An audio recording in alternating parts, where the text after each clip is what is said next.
আমরা মোবাইল ফোনে হোয়াটসঅ্যাপ ব্যবহার করি। একাধিক হোয়াটসঅ্যাপ ব্যবহারের জন্য আমাদের এই হোয়াটসঅ্যাপ অ্যাপটা কিন্তু ক্লোন করে ইউজ করতে হয়। যদি বলা হয় আপনি একটা হোয়াটসঅ্যাপ অ্যাপেই একাধিক হোয়াটসঅ্যাপ আইডি ক্রিয়েট করে ব্যবহার করতে পারবেন বা ওপেন করতে পারবেন, তাহলে কেমন হয়? সম্পূর্ণ বিষয়গুলো জানিয়ে দিব। রিসেন্টলি হোয়াটসঅ্যাপের নতুন একটা আপডেট এসেছে।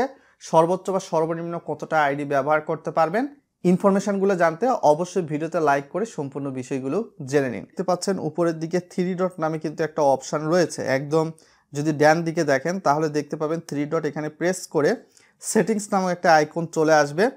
এখানে চলে এসে অনেক অপশানই কিন্তু আপনি এখানে পেয়ে যাবেন। তবে উপরের দিকে অ্যাকাউন্ট নামক একটা অপশান রয়েছে। তো এই অ্যাকাউন্ট নামক যে অপশানটা রয়েছে সেখানে কিন্তু আমাদের প্রেস করে দিতে হবে। প্রেস করে দেওয়ার পর এরকম user interface, security notification, pass key, email, 2 step verification, change number ইত্যাদি দেখতে পাবেন। তবে নিচের দিক থেকে অ্যাড অ্যাকাউন্ট অপশানে প্রেস করে এখানে অ্যাড অ্যাকাউন্টটা দিবেন। আপনার পূর্ববর্তীতে অ্যাকাউন্টটা কিন্তু দেখাচ্ছে। তো এইখান থেকে অ্যাড অ্যাকাউন্ট অপশানে আমাদের প্রেস করে দিতে হবে। তো এখন শুরু হচ্ছে মূল কাজ। এখানে অ্যাগ্রি, কন্টিনিউ অ্যান্ড অ্যাগ্রিতে দিয়ে আপনার যেই নাম্বারে হোয়াটসঅ্যাপ অ্যাকাউন্ট খুলতে চাচ্ছেন সেটা কিন্তু এখানে দিবেন। তো দিয়ে দেওয়ার পরবর্তীতে এখানে একটু কাজ রয়েছে, সেটা আপনাদের জানতে হবে। তার পরবর্তীতে নেক্সট দিবেন, নেক্সট দিয়ে ইয়েসে দিবেন। তো আপনার অ্যাকাউন্টে মিস কল অথবা কোড এসে কিন্তু এটা ভেরিফিকেশন হবে, আমারটা যেমনটা হয়েছে। তো এখানে দেখতে পাচ্ছেন লোডিং হচ্ছে কিছুটা।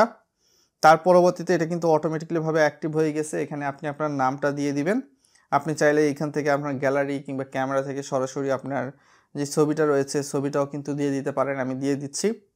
চ্যানেলে নতুন হলে সাবস্ক্রাইব করে দিবেন। এর পরবর্তীতে নেক্সট অপশানে আমরা প্রেস করতেছি। কিছুটা লোডিং নিচ্ছে, অ্যাড অ্যাকাউন্ট হচ্ছে, এখানে কিন্তু দেখতে পাচ্ছেন। তাহলে আমাদের যে পুরাতন অ্যাকাউন্টটা রয়েছে সেই পুরাতন অ্যাকাউন্টটা আমরা কীভাবে ঢুকবো? তো এই নতুন হোয়াটসঅ্যাপ সিস্টেমে যদি চলে আসেন তাহলে আপনি দেখতে পাবেন এখানে বেশ কিছু অপশানই রয়েছে ভালো ভালো। তো এইখান থেকে আপনি আবারও হোয়াটসঅ্যাপের বামে উপরের দিকে 3 ডট আইকন দেখতে পাবেন। এখান থেকে সুইচ অ্যাকাউন্ট নামে একটা অপশান রয়েছে। তো সুইচ অ্যাকাউন্টে যদি আপনি প্রেস করেন তাহলে আপনার পূর্বের আইডিতে কিন্তু এভাবেই ঢুকতে পারবেন। তো এইটাই ছিল মূলত বর্তমান সময়ে আপনি হোয়াটসঅ্যাপে একাধিক আইডি ব্যবহার করতে পারবেন। তবে সর্বোচ্চ সর্বনিম্ন কতটা আইডি ব্যবহার করতে পারবেন এটা নিয়ে আমি একটু ঘাটাঘাটি করেছি।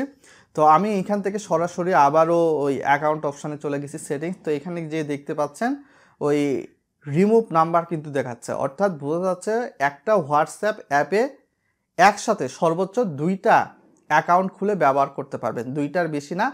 আরও একটা আইডি যদি আপনি ইউজ করতে চান বা অ্যাকাউন্ট হোয়াটসঅ্যাপের, তো সেক্ষেত্রে আপনার পূর্ববর্তীতে ক্রিয়েট করা যে কোনো হোয়াটসঅ্যাপটা রিমুভ করে নতুন অ্যাকাউন্টে কিন্তু আবার অ্যাড করতে হবে। তো এইটাই ছিল সম্পূর্ণ বিস্তারিত প্রসেস। হোয়াটসঅ্যাপের নতুন আপডেটটা কেমন লাগলো, ভালো লাগলে ভিডিওর কমেন্ট বক্সে ইয়েস লিখে জানাতে পারেন। আসসালামু আলাইকুম, সকলে ভালো থাকবেন, ভালো দলে থাকবেন।